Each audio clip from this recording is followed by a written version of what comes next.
দেশের মানুষের প্রত্যাশাকে গুরুত্ব দিয়ে কাজ করতে চান বিএনপি সরকারের নতুন মন্ত্রী প্রতিমন্ত্রীরা। সচিবালয়ে দায়িত্ব গ্রহণের প্রথম দিনে তারা জানিয়েছেন, আধুনিক মানসম্মত শিক্ষা ব্যবস্থা, দেশের ভেতরেই আধুনিক স্বাস্থ্যসেবা ও টেকসই এবং পরিকল্পিত অবকাঠামো নির্মাণই গুরুত্ব দেবে মন্ত্রণালয়গুলো। আর রমজান ও বোরো মৌসুম সামনে রেখে নিরবিচ্ছিন্ন বিদ্যুৎ সরবরাহের কথা জানিয়েছেন বিদ্যুৎ ও জ্বালানি মন্ত্রী।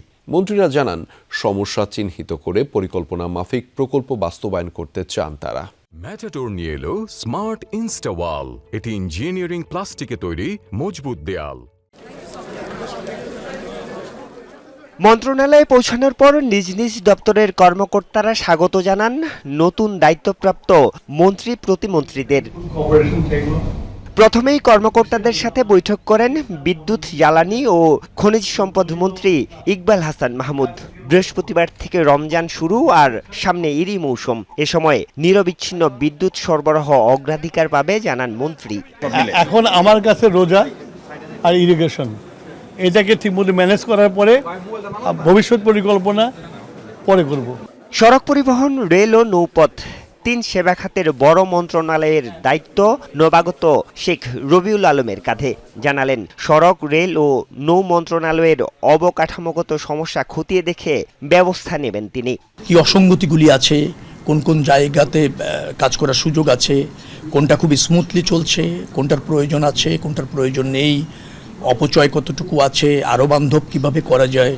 আগের শিক্ষা এবং প্রাথমিক ও গণশিক্ষা, এই দুই মন্ত্রণালয়কে একীভূত করে দায়িত্ব দেয়া হয়েছে এহসানুল হক মিলনকে। প্রতিমন্ত্রী হিসেবে আছেন ববি হাজ্জাজ।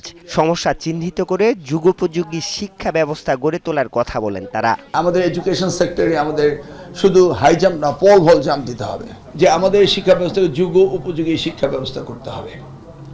আমাদের কম্পিট করতে হবে ওয়ার্ল্ড অন্যান্য কান্ট্রিগুলোর সাথে। গ্লোবাল ভিলেজে আমরা এই ব্যাকডেটেড কোনো এডুকেশন থাকতে পারবে না। আগামী শিক্ষা ব্যবস্থা আমরা মনে করি পুরো বিশ্বের কাছে ঈর্ষণীয় হবে। আশেপাশের দেশগুলোতে সকলে চাইবে তাদের সন্তানদের বাংলাদেশে পাঠাতে পড়ানোর জন্য। স্বাস্থ্য খাত নিয়ে অভিযোগের শেষ নেই।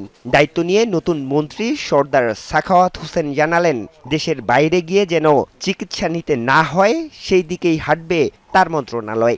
গ্রামের ডাক্তার সম্বন্ধে যে ডেপুটেশনের কলঙ্ক বা 9টার অফিস 12টায় যায়, রোগীরা পায় না, by next 30 days it will be removed ইনশাআল্লাহ।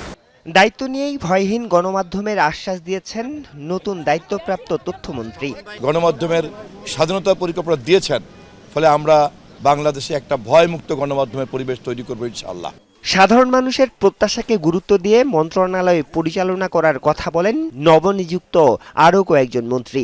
কৃষি উৎপাদনশীলতা যেন না কমে, আমাদের লবণাক্ত জমিতে কিভাবে আমরা ফসল উৎপাদন করতে পারি, এই সবই তো এখন চ্যালেঞ্জ। আমাদের 31 দফাতে প্রতিশ্রুতি আছে যে আমরা কৃষি কার্ড বিতরণ করব, সেটি নিয়ে ইনশাল্লাহ আমরা যাতে সঠিকভাবে সেই কার্ডটি বন্টন করতে পারি। শুধু টিকিটিং নয়, সিন্ডিকেট তো রয়েছেই, আমাদের যে লাগেজ হ্যান্ডলিং থেকে আরম্ভ করে প্রবাসী যারা আসে তাদের যে ভোগান্তি, সেগুলি নিয়ে আমরা এয়ারপোর্ট নিয়ে চিন্তা করেছি। দেশের সব খাতকে জনবান্ধব করতে সবার সহযোগিতা কামনা করেন বিএনপি সরকারের নবনিযুক্ত মন্ত্রী প্রতিমন্ত্রীরা। আরিফুর রহমান সবুজ, যমুনা নিউজ, ঢাকা।